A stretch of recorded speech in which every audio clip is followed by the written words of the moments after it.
তাহলে হেমন্ত বিশ্ব শর্মা কেন বলছেন যে 4 লক্ষ মিয়াকে বের করে দেবো? কোথা থেকে পাচ্ছেন এই সংখ্যাটা উনি?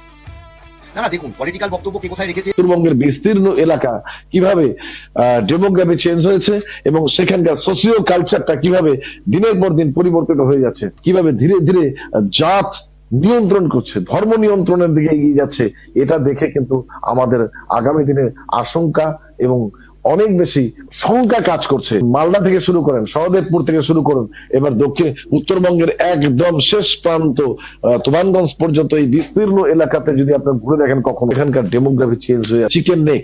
আমি যেখানে রয়েছি সেখান থেকে কয়েক কিলোমিটার দূরে রয়েছে, ফলে বিভিন্ন অনুপ্রবেশ বিভিন্ন দিক দিয়ে ঢুকছে, শুধুমাত্র একমাত্র বাংলাদেশ দিয়ে ঢুকছে এমন নয়, নেপাল বর্ডার দিয়ে প্রচুর মানুষের অনুপ্রবেশ ঘটছে।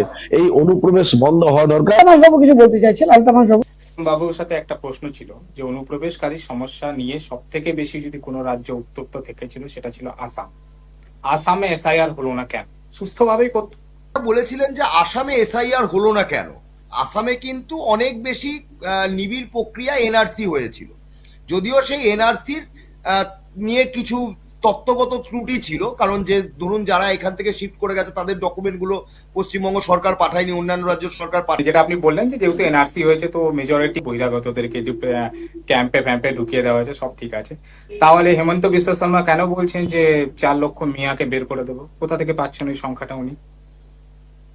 না না, দেখুন পলিটিক্যাল বক্তব্য কে কোথায় রেখেছে সেটা মানে জুমলাবাজি, আবার জুমলাবাজি, আবার জুমলাবাজি। না না, প্রশ্ন একটা কথা দাদা, আবার জুমলাবাজি। তাহলে দিয়েছে সরকার, মানে আপনারা দেশটাকে জুমলাবাজি দিয়েই চালিয়ে দেবেন।